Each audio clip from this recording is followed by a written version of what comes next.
Nah, yang ketiga, narasi ketiga Bapak Ibu adalah narasi yang menarik sekali, yakni Yesus melihat Natanael duduk di bawah pohon ara. Narasi yang terakhir ini menariknya karena memang kita membaca, kita tahu ceritanya, tapi kita nggak paham artinya apa sih gitu ya. Ini pertemuan pertama kali Yesus dengan murid-murid.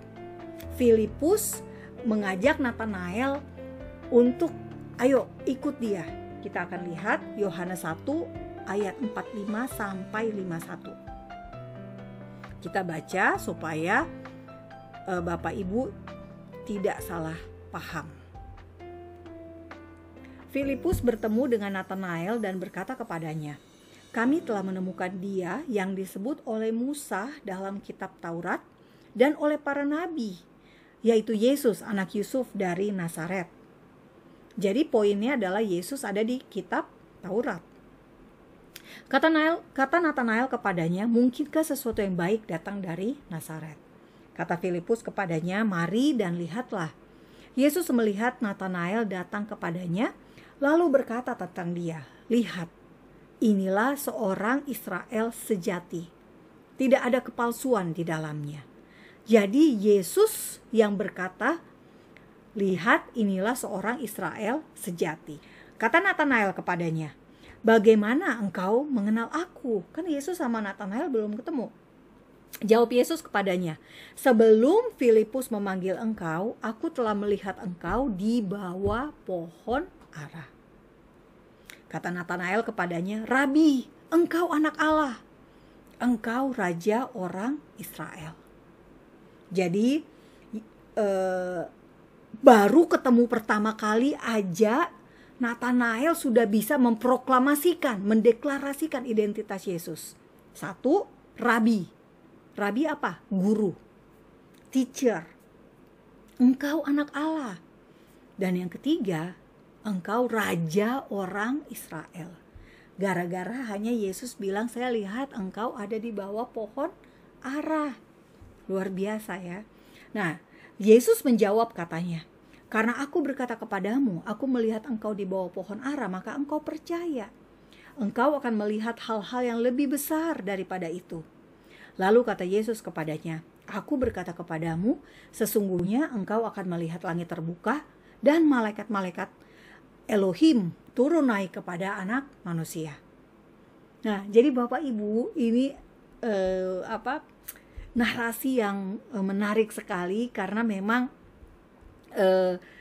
kita yang tidak terbiasa dengan budaya Yahudi, kita yang tidak terbiasa dengan tradisi Yahudi tentu akan bingung ya membaca kisah perjumpaan Natanael dengan Tuhan Yesus untuk pertama kalinya.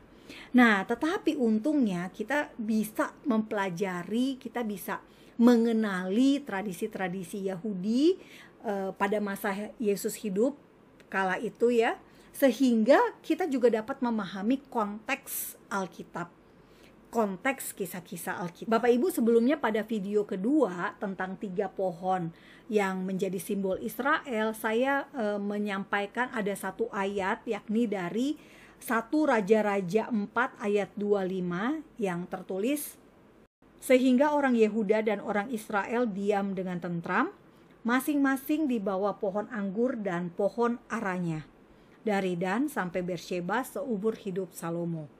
Nah, jadi ayat ini menunjukkan sebuah idiom Yahudi yang merujuk pada keadaan damai sejahtera, keadaan yang tentram ketika tidak ada perang. Nah, itu terjadi di masa Salomo, tidak ada orang yang menjajah, tidak ada bangsa lain yang menjajah Israel, masa damai.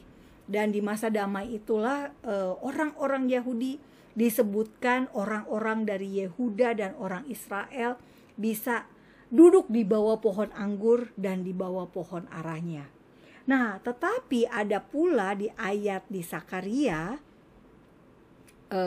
kita baca juga ya, Sakaria 3 ayat 10, biar kita nggak salah. Pada hari itu demikianlah firman Tuhan semesta alam, setiap orang daripadamu akan mengundang temannya duduk di bawah pohon anggur dan di bawah pohon ara. Betul-betul seperti yang sedang dilakukan oleh Nathanael. Nah, jadi duduk di bawah pohon anggur dan pohon ara merupakan idiom juga yang merujuk pada kebiasaan orang Yahudi mempelajari Torah, mempelajari tentang janji-janji kedatangan Mesias yang ada di dalam Alkitab Perjanjian Lama. Alkitab Perjanjian Lama yang kita gunakan itu adalah Alkitabnya umat Yahudi, sama persis. Mesias, Bapak Ibu semua, artinya orang yang diurapi. Yang diurapi adalah raja. Daud, Salomo diurapi sehingga mereka bisa menjadi raja. Nah, Mesias itu juga artinya orang yang diurapi. Karena itu, ketika Yesus mengatakan, Nathanael, ini adalah Israel sejati, sebab hanya Israel yang sejati, hanya Israel yang benar-benar taat gitu ya, adalah mereka yang merindukan kedatangan Mesias. Makanya Yesus memberikan apresiasi gitu ya, atau pujian kepada Nathanael bahwa dialah Israel sejati. Nah, ketika Yesus menyebut kata duduk di bawah pohon ara, Nathanael kemudian langsung mendeklarasikan identitas Yesus. Yesus Raja orang Israel.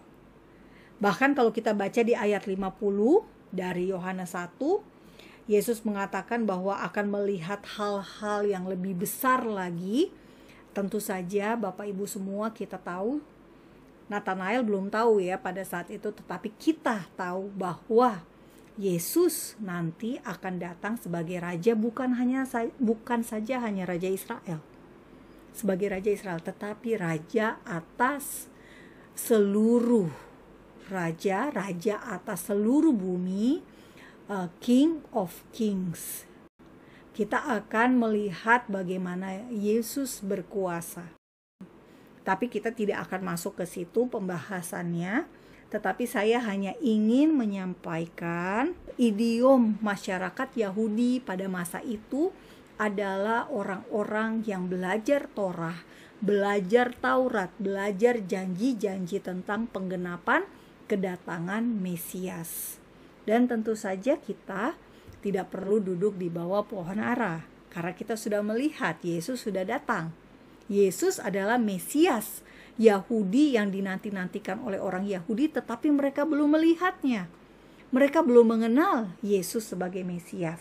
Kita orang bangsa-bangsa justru yang diberikan pemahaman, diberikan pewahyuan gitu ya oleh Roh Kudus, sehingga kita bisa melihat itulah Mesias. Tetapi orang Yahudi belum melihat Yesus sebagai Mesias sampai saat ini. Nah, jadi Bapak Ibu, kita sudah melihat Yesus sebagai Mesias karena sudah datang 2000 tahun yang lalu, tetapi kita masih menantikan penggenapan Yesus sebagai Raja orang Israel, memulihkan keadaan, memulihkan kerajaan Israel, dan juga menjadi Raja atas segala raja. King of Kings.